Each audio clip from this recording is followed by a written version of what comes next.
സ്വാഗതം. ഇന്ന് നമ്മൾ സംസാരിക്കാൻ പോകുന്നത് 2014 ഇറങ്ങി ഒരുപാട് ശ്രദ്ധ നേടിയ കോർട്ട് എന്ന സിനിമയെക്കുറിച്ചാണ്. അതെ, ഇതൊരു സാധാരണ കോടതി ഡ്രാമയല്ല. അല്ല, ഇന്ത്യൻ നീതിന്യായ വ്യവസ്ഥയുടെ, ശരിക്കും പറഞ്ഞാൽ അതിന്റെ ഉള്ളറകളിലേക്ക്, പ്രത്യേകിച്ച് മുംബൈയിലെ ഒരു സെഷൻസ് കോടതി മുറിയിലേക്ക് നമ്മളെ കൊണ്ടുപോകുന്ന ഒരു സിനിമ. ഒരു നേർക്കാഴ്ച എന്ന് പറയാം. അതെ. അപ്പോൾ നമ്മുടെ മുന്നിൽ ഈ സിനിമയെപ്പറ്റിയുള്ള കുറച്ച് വിവരങ്ങളുണ്ട്. അതിന്റെ കഥ, കഥാപാത്രങ്ങൾ, സംവിധായകന്റെ കാഴ്ചപ്പാട്, കിട്ടിയ അവാർഡുകളൊക്കെ. ഇതിൽ നിന്നൊക്കെ എന്തുകൊണ്ടാണ് ഈ സിനിമ ഇത്ര ചർച്ച ചെയ്യപ്പെട്ടത്, എന്താണ് ഇതിന്റെ പ്രസക്തി എന്നൊക്കെ നമുക്കൊന്ന് ആഴത്തിൽ നോക്കാം, അല്ലേ? ശരിയാണ്, തുടങ്ങാം. അപ്പോൾ സിനിമയുടെ തുടക്കം. നാരായൺ കാംബ്ലെ എന്നൊരു പ്രായമായ ദളിത് ആക്ടിവിസ്റ്റ്, ഒരു പാട്ടുകാരൻ, ഒരു പ്രതിഷേധ ഗായകൻ. അദ്ദേഹത്തെ അറസ്റ്റ് ചെയ്യുന്നിടത്താണ് കഥ തുടങ്ങുന്നത്. കാരണം വിചിത്രമാണ്. ഒരു മാൻഹോൾ തൊഴിലാളി ആത്മഹത്യ ചെയ്തു. അതിന് കാരണം ഇദ്ദേഹത്തിന്റെ ഒരു പാട്ടാണത്രേ. കേൾക്കുമ്പോൾ തന്നെ ഒരു അവിശ്വസനീയത തോന്നുന്നുണ്ടല്ലേ? അതെ, ഒരു പാട്ട് കേട്ട് ആത്മഹത്യ ചെയ്യുകയോ? ആ ഒരു അസംബദ്ധം, ആ ഒരു യുക്തിയില്ലായ്മ, അത് തന്നെയാണ് സംവിധായകൻ ചൈതന്യ തംഹാനെ കാണിക്കാൻ ശ്രമിച്ചത്. സിനിമകളിലൊക്കെ കാണുന്ന ആ ഒരു നാടകീയമായ കോടതി രംഗങ്ങളില്ലേ, അതിൽ നിന്ന് വളരെ വ്യത്യസ്തമായിട്ട് യഥാർത്ഥ ഇന്ത്യൻ കോടതികളിലെ അവസ്ഥ. അദ്ദേഹം അതിനെ ജുഡീഷ്യൽ നൈറ്റ്മെയർ എന്നാണ് വിളിച്ചത്. നീതിന്യായ പേടിസ്വപ്നം. അതെ, അത് കാണിക്കാനാണ് ശ്രമിച്ചത്. ഇത് അദ്ദേഹത്തിന്റെ ആദ്യത്തെ സിനിമയായിരുന്നു എന്നതും ശ്രദ്ധേയമാണ്. ശരിക്കും നടന്ന പല കേസുകളിൽ നിന്നും ഇൻസ്പിരേഷൻ എടുത്താണ് ഈ സിനിമ ഉണ്ടാക്കിയത്. അപ്പോ കാംബ്ലേക്ക് വേണ്ടി വാദിക്കാൻ വരുന്നത് വിനയ് വോറ എന്നൊരു അഭിഭാഷകൻ. അദ്ദേഹത്തിന് ജാമ്യം കിട്ടുന്നുണ്ടാദ്യം. പക്ഷേ കേസ് തീരുന്നില്ല, അതിങ്ങനെ നീണ്ടുപോകുകയാണ്, ഇഴഞ്ഞു നീങ്ങുന്നു.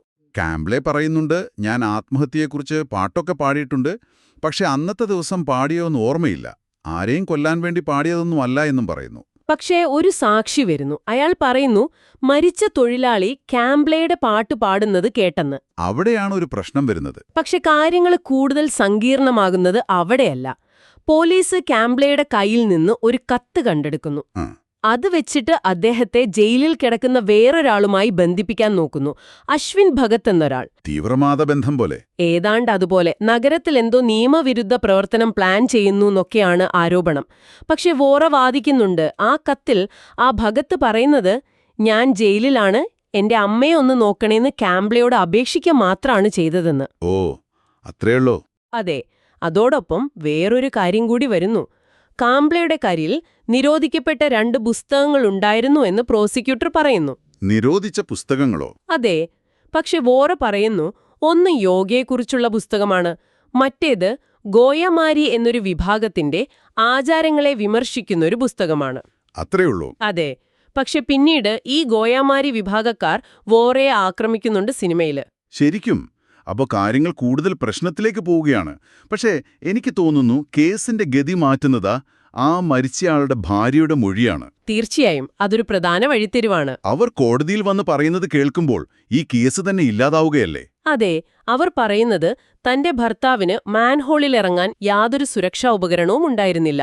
അയ്യോ. വിഷവാതകം ശ്വസിച്ച് ഒരു കണ്ണിന്റെ കാഴ്ച പോയിരുന്നു. പിന്നെ അദ്ദേഹം മദ്യപിക്കുമായിരുന്നു. പക്ഷെ ഒരിക്കലും ആത്മഹത്യയെക്കുറിച്ച് സംസാരിച്ചിട്ടില്ല. ഏറ്റവും പ്രധാനം, കാംബ്ലെ എന്നൊരാളെപ്പറ്റി കേട്ടിട്ടേയില്ല എന്നും പറയുന്നു. അതെ. അപ്പൊ പാട്ട് കേട്ട ആത്മഹത്യ ചെയ്തു എന്ന വാദം അവിടെ പൊളിയാവാണ്. ഇതിനെ ശരിവെക്കുന്ന റിപ്പോർട്ടും വരുന്നുണ്ടല്ലേ, പോസ്റ്റ്മോർട്ടം റിപ്പോർട്ട്? അതെ. ഹൈഡ്രജൻ സൾഫൈഡ് ശ്വസിച്ചതാണ് കാരണം. ശ്വാസകോശം സ്തംഭിച്ചുപോയി. സ്വയം മുറിവേൽപ്പിച്ച ലക്ഷണങ്ങളൊന്നും ശരീരത്തിലില്ല. അപ്പൊ ആത്മഹത്യ അല്ല? അല്ല. പോരാത്തതിന് മറ്റേ സാക്ഷിയില്ലേ, പാട്ട് കേട്ടു എന്ന് പറഞ്ഞാള്, അയാൾ ഒരു സ്റ്റോക്ക് വിറ്റ്നസ് ആണെന്ന് വോറ കോടതിയെ അറിയിക്കുന്നു. അതായത് പല കേസുകളിലും ഇങ്ങനെ സ്ഥിരമായി പോലീസിനു വേണ്ടി സാക്ഷി പറയാൻ വരുന്ന ഒരാള്. ഓഹോ, അങ്ങനെയുണ്ട്. അതെ. അപ്പൊ ഇത്രയൊക്കെ ആയ സ്ഥിതിക്ക് കാംബ്ലെ പുറത്തിറങ്ങുമെന്ന് നമ്മൾ വിചാരിക്കും. തെളിവില്ല, അദ്ദേഹത്തിന്റെ ആരോഗ്യസ്ഥിതിയും മോശമാണ്. കോടതി 1,00,000 രൂപ ജാമ്യം അനുവദിക്കുന്നുണ്ട്. വോറ ആ പണം കെട്ടിവെച്ച് അദ്ദേഹത്തെ പുറത്തിറക്കുന്നു. പക്ഷേ അവിടെയും തീരുന്നില്ല കഥ. ഇല്ല, അതാണ് ആ വ്യവസ്ഥയുടെ ഒരു രീതി.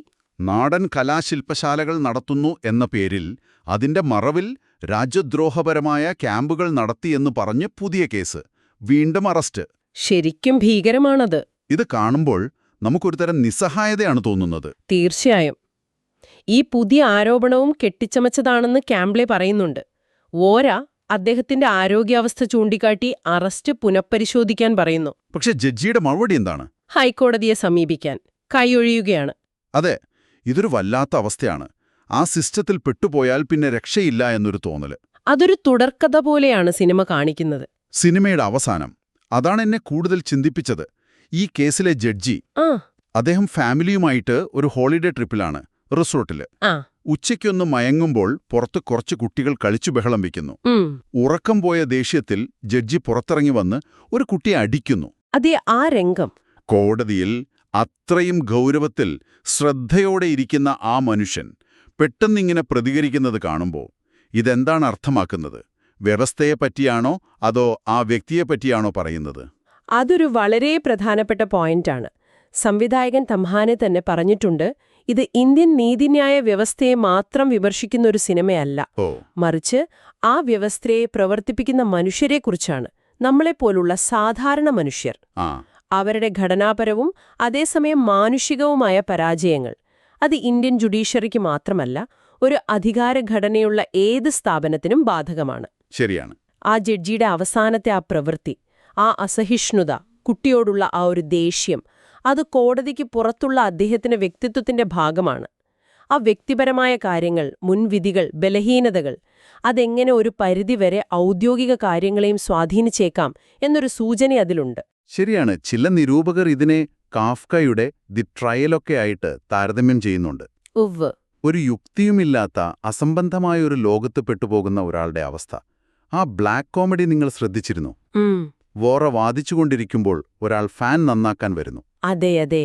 അതൊക്കെ ആ വ്യവസ്ഥയുടെ മെല്ലെപ്പോക്കിനെയും കാര്യക്ഷമതയില്ലായ്മയെയും ഒക്കെ കാണിക്കുന്നുണ്ട്. ശരിയാണ്. പിന്നെ ഭരദ്വാജ് രംഗനെ പോലുള്ള നിരൂപകർ പറയുന്നത് ഇതൊരു തിരക്കേറിയ മഹാനഗരത്തിന്റെ കഥ കൂടിയാണെന്നാണ്. മുംബൈയുടെ. അതെ. വോറയുടെയും മറ്റേ പബ്ലിക് പ്രോസിക്യൂട്ടറിലെ നൂതൻ, അവരുടെ ജീവിതങ്ങൾ തമ്മിലുള്ള വ്യത്യാസം നോക്കൂ. വോറ ഒറ്റയ്ക്കാണ്, നല്ല ഫ്ലുവന്റായി ഇംഗ്ലീഷ് പറയും, സ്വന്തമായി കാറുണ്ട്. നൂതൻ ഒരു സാധാരണ കുടുംബ പശ്ചാത്തലത്തിൽ നിന്നാണ്, ഇംഗ്ലീഷ് അത്ര വശമില്ല, ട്രെയിനിനും ബസ്സിലുമൊക്കെയാണ് യാത്ര. വ്യത്യസ്ത വർഗം, ഭാഷ, സാമ്പത്തികം, ലിംഗഭേദം, ഇങ്ങനെയുള്ള പല തട്ടിലുള്ള മനുഷ്യർ ആ കോടതി മുറിയിലെത്തുന്നുണ്ട്. പക്ഷെ അവരവരുടെ ലോകങ്ങളിൽ ജീവിക്കുന്നു. അതെ. പിന്നെ മുംബൈയിലെ ആ മൈഗ്രന്റ് ഇഷ്യൂ, അതായത് കുടിയേറ്റക്കാർ തദ്ദേശീയരുടെ ജോലി കളയുന്നു എന്നൊരു ചിന്ത, അതും ഒരു സബ്പ്ലോട്ടായി വരുന്നുണ്ടെന്ന് തമ്ഹാനെ പറഞ്ഞിട്ടുണ്ട്. ഓ, അത് ശ്രദ്ധിച്ചില്ല. പിന്നെ ഭാഷ, അതും ഒരു പ്രധാന ഘടകമാണ്. 4 ഭാഷകളുണ്ടല്ലേ? അതെ. മറാഠി, ഹിന്ദി, ഗുജറാത്തി, ഇംഗ്ലീഷ്. മഹാരാഷ്ട്രയിൽ നടക്കുന്ന കഥയായതുകൊണ്ട് കൂടുതൽ സംഭാഷണവും മറാഠിയിലാണ്. നിയമപരമായ കാര്യങ്ങൾ ഇംഗ്ലീഷിലും. അതെ. വോറ ഗുജറാത്തി ആയതുകൊണ്ട് അദ്ദേഹം ഗുജറാത്തി സംസാരിക്കുന്നുണ്ട്. പക്ഷെ മറ്റുള്ളവർക്കത് മനസ്സിലാവാത്തതുകൊണ്ട് അവരോട് ഹിന്ദിയിലാണ് മറുപടി പറയുന്നത്. ഇത് ശരിക്കും മുംബൈയുടെ ആ ഒരു മിക്സ്ഡ് കൾച്ചർ കാണിക്കുന്നുണ്ട്. കൃത്യമായിട്ട്. നിർമ്മാണത്തിന്റെ കാര്യത്തിലും ചില പ്രത്യേകതകൾ ഉണ്ടെന്ന് കേട്ടു. അധികം പേരും പുതുമുഖങ്ങളായിരുന്നുവെന്ന്. അതെ. മിക്കവാറും അണിയറ പ്രവർത്തകൾ പുതിയ ആളുകളായിരുന്നു. അഭിനേതാക്കളിൽ ഭൂരിഭാഗവും നോൺ പ്രൊഫഷണൽസ് ആയിരുന്നു. നാരായൺ കാംബ്ലെയായി അഭിനയിച്ച വീര സതിദാർ, അദ്ദേഹം ഒരു ആക്ടിവിസ്റ്റും ഗായകനുമൊക്കെയാണ്.